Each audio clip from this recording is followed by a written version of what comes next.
Hello friends, welcome to my channel Deepa's that spicy hut. बंधुरा नतून करे उत्साह उद्दीपना जुटिए आज के आबार चले एलाम नतून एक रेसिपि निये। आज के आमी एकटा सयाबिनेर तरकारी बानाच्छि, झोल झोल तरकारी। एइटार जोन्नो आमी प्रथमे कड़ाई गरम जल करे निচ্ছি। उनुनेर मध्य बसिए दिएछि कड़ा, जलও निये निয়েছি আর বেশ কিছুটা সয়াবিন ওর মধ্যে দিয়ে দিয়েছি। এবার জল ফুটবে আর সয়াবিনটা সেদ্ধ হবে। তার আগে আমি কিছুটা লবণ দিয়ে দিলাম প্রয়োজন মতো। ঢাকনা চাপা দিয়ে সেদ্ধ হতে দিয়েছি, বেশ সেদ্ধ হয়েও গেছে। এবার দেখে নিচ্ছি খুন্তি দিয়ে ঠিকঠাক হয়েছে কিনা। দেখলাম বেশ ঠিকঠাক হয়ে গেছে। এইবার আমি ওটাকে ঢেলে নিচ্ছি একটা বাটির মধ্যে। এই যে জলটা বেরিয়েছে বন্ধুরা, এটা আমি ফেলে দেব আর ভালোভাবে চেপে শুকনো করে নেব সয়াবিনটাকে। তারপরে দেখো এখানে আমি কি করলাম, সরষের তেল গরম করেছি আর টুকরো করে কেটে রাখা আলু, যেটা আগে থেকেই ধুয়ে আমি পরিষ্কার করে রেখেছি, সেটা ওর মধ্যে দিয়ে ভালোভাবে নেড়ে নিচ্ছি ভাজা করার জন্য। বেশ কিছুটা নাড়ানাড়ি করার পর এবার আমি ওতে হলুদ যোগ করলাম। এইবার স্বাদ মতো একটু লবণও দিয়ে দিলাম, দিয়ে পুরোটা ভালোভাবে খুন্তি দিয়ে নেড়ে নিচ্ছি। এবার ও ধীরে ধীরে ভাজা হতে থাকবে।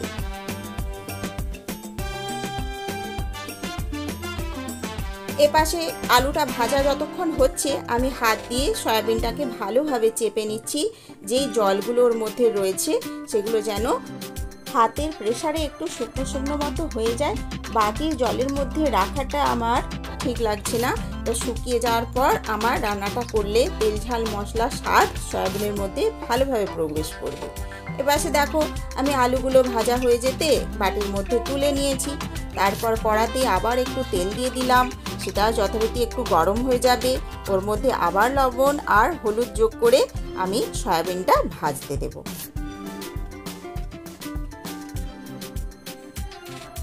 ব্যাস এবার হয়ে গেল। এবার আমি সয়াবিনটা ঢেলে দিলাম। এবার ভালোভাবে খুন্তি চালিয়ে নেড়ে নিচ্ছি। বেশ কিছুক্ষণ ভাজাভাজি হয়ে যাবে। ওপরে একটা পাতলা পরত পড়বে, শক্ত হয়ে যাবে ওপরটা ভাজা হয়ে, কিন্তু ভেতরটা থাকবে নরম। এই দেখো সয়াবিন বেশ নেড়ে নেড়ে ভেজে নিয়েছি। সয়াবিনের একটা কেমন একটা গন্ধ থাকে হালকা কাঁচা কাঁচা ভাবে, সেটা যখন চলে যাবে এইরকম পজিশনে এসে গেলে আমি আলুর সাথে তুলে রেখে দিলাম। তারপর আবার ওই কড়াতেই আমি একটু সর্ষের তেল দিয়েছি মশলাগুলো কষবার জন্য। তো প্রথমেই আমি একটু তেজপাতা আর চেরা কাঁচা লঙ্কা দিয়ে ফোড়ন করে নিচ্ছি একটু নেড়ে চেড়ে। বেশ কিছুটা নাড়া হয়ে গেলে আমার এটা তেজপাতা আর কাঁচা লঙ্কাটা একটু ভাজা হয়ে যাবে, তখন আমি এর মধ্যে দিয়ে দেব জিরে। জিরেটাও যথারীতি ভালোভাবে নেড়ে ভাজা করে নিচ্ছি, জিরের যে সুন্দর একটা গন্ধ উঠবে সেই অবধি। তারপরেই আমি যোগ করে দিলাম আদা। আদাটা গ্রেট করে রেখেছি, এইটা বেটেও দেওয়া যায় কুচিয়েও দেওয়া যায়, তো আমি গ্রেট করেছি গ্রেটারের সাহায্যে। এটাও বেশ কিছুক্ষণ নাড়ানাড়ি করে একটু ভাজাভাজি হয়ে গেল। তারপরে বড় করে কেটে রাখা টমেটো, পাকা টমেটো 4 টুকরো বড় বড় ফালি আকারে আমি কেটেছি, সেটাও যোগ করে দিলাম। দিয়ে ভালোভাবে নাড়াচাড়ি করে নিলাম। তারপরে আমি এবার লবণ দিয়ে দিলাম স্বাদ মতো, আর দিয়ে দিচ্ছি একটু হলুদ। এই দুটো দিয়ে টমেটোটাকে একটু পাকাবো, মানে রান্না হতে দেব।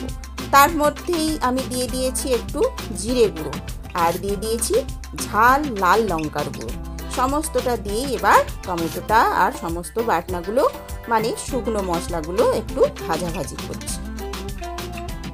কিছু সময় পরে টমেটোটা একটু নরম হয়েছে, তো আরও একটু নরম হওয়ার অপেক্ষা করছি। তার মধ্যেই একটু চিনি দিয়ে দিলাম আমি, দিয়ে দেখো কষা কষা করছি। এইবার দেখো টমেটোটা বেশ নরম হয়ে এসেছে, তো আমি খুন্তি দিয়ে একটু ঘাটা ঘাটা করে দিচ্ছি।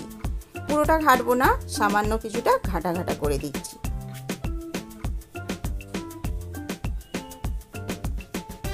এইবার হয়ে গেল আমার এপাশে নাড়ানাড়ি করা।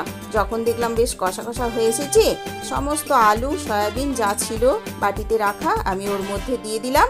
দিয়ে পুরোটা একসাথে এবার নাড়ানাড়ি করছি। দিয়ে খুন্তি দিয়ে ভালোভাবে নেড়ে কষে পুরো তেল ঝাল মশলাগুলো যেন ওর মধ্যে চলে যায় সেই রকম অবস্থা আসা অবধি আমি নাড়ানাড়ি করেছি। তারপর এবার সেদ্ধ হওয়ার জন্য প্রয়োজন মতো জল দিয়েছি। আর আমি তো বলেইছি আজকে ঝোল বানাচ্ছি, তাই জলের পরিমাণটাও একটু বেশি দিয়েছি। তারপর ভালোভাবে নেড়ে ঘেটে আমি ঢাকনা চাপা দিয়ে সেদ্ধ হতে দেব। আলুটা যাতে সেদ্ধ হয়ে যায় ততক্ষণ অবধি টকবক করে ফুটতে দেব, আঁচটা একটু বাড়িয়ে দেব। ব্যাস, এইবার আমি ঢাকনা চাপা দিয়ে দিলাম আর সেদ্ধ হবে। এই তো সেদ্ধ হওয়ার আগের মুহূর্তে আমি ঢাকনা খুলে নিয়েছি। তারপরে দেখো এখানে কি দিলাম, আমি একটু কাশ্মীরি লঙ্কার গুঁড়ো দিলাম যাতে কালারটা সুন্দর হয়।